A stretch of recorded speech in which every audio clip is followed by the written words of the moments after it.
vois. Mais le YouTube, tout ça, c'est venu tuer le CD. Aujourd'hui, comment un artiste gagne sa vie par rapport à sa musique? Par rapport à sa musique. Pas les à côté. Hein. On va parler des à côté. J'aime vraiment bien comment tu précises par rapport à la musique. Oui. Parce qu'aujourd'hui, il y a beaucoup d'à côté, tu vois. Oui. Moi, ce que je peux te dire, je peux pas, au stade où moi je suis arrivé, je ne peux pas vraiment dissocier comment je gagne par rapport à la musique et par rapport aux à côté. Si tu permets de t'expliquer, Vas-y. je vais t'expliquer un peu le tout. Les albums ici, les streams, comme on dit, en vrai, c'est maintenant que c'est en train de rapporter, tu vois. Là, on est encore au stade où même les streams à Abidjan sont pas forcément comptabilisés comme il faut, tu vois un peu. C'est progressivement que c'est en train d'arriver. C'est pour ça que c'est un peu compliqué. Le marché n'est pas structuré comme il faut. Donc, tu peux pas dire que au stade, même en Côte d'Ivoire, même pour les les gros artistes, c'est compliqué de dire, moi, je vis uniquement de stream. Tu vois, uniquement de ce que les gens vont écouter, les gens écoutent ce que ça me rapporte, c'est compliqué. Quand tu dis stream, c'est sur les grandes plateformes. Ouais, les plateformes et tout. Parce que ici, quel artiste va me dire que lui, il vit de sa vente d'albums en Côte d'Ivoire? Non. Moi, je préfère aller direct. Je vais laisser des physiques. Hein. Déjà, moi, je te demande, est-ce que toi-même, dans ta voiture, il y a encore un espace pour mettre les CD? Ça n'existe même plus, tu vois. Plus, ouais. Le CD est plus devenu comme un symbole, tu vois, un symbole de la musique. Sinon, moi, même sur mon ordinateur, il n'y a pas de place pour mettre des CD, tu vois, c'est fini ça. Donc, pour un artiste ici, il y a plusieurs manières de gagner de l'argent. Il y a les streams, comme on dit, les streams. Ensuite, il y a ce qu'on appelle les droits, tu vois, les droits d'auteur, tout ce que dans les maisons de collecte. Ça aussi, ça représente ce que le Burida fait ou la SACEM. À chaque fois que ton son est joué, ça te rapporte aussi de l'argent. Ça, c'est un aspect aussi. Il y a les spectacles.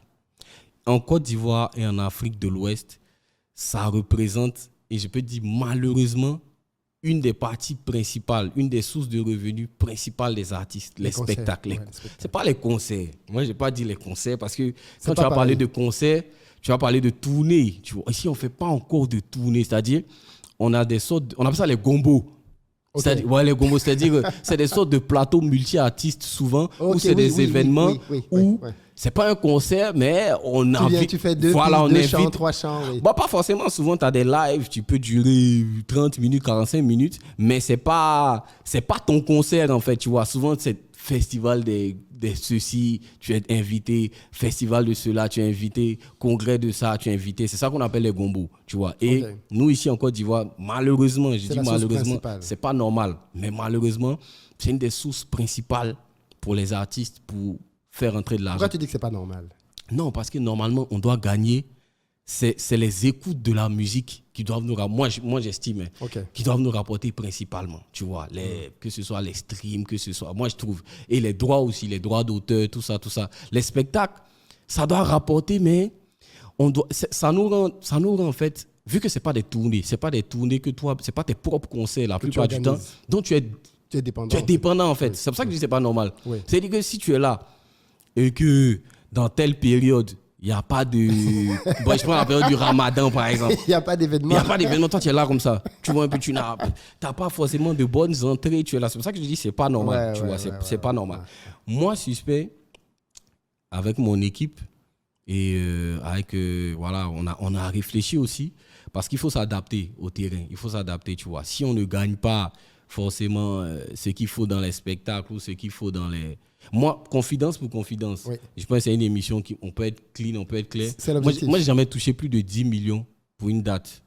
Tu vois, jamais fait plus de... Alors que les gens, quand ils me voient, suspect, il est allé au Mali, il a dû prendre 15 millions pour la date. Non, 10 millions même, jamais. Le maximum pour toi, ça a été combien? C'est 10 millions. Oui. Et pourtant, tu dois être l'un de ceux qui ont les plus gros cachets. Oh, laissez ça. Et te dire, en fait, regarde, ce que tu vois sur Internet et puis ce que tu vois dans la réalité, nous, ce qui nous trompe, ce qui nous tue malheureusement tous les artistes, c'est qu'on doit donner une bonne image. On doit montrer une bonne image. On doit montrer une image propre. Une image de succès, en fait. Une image, parce que ça va.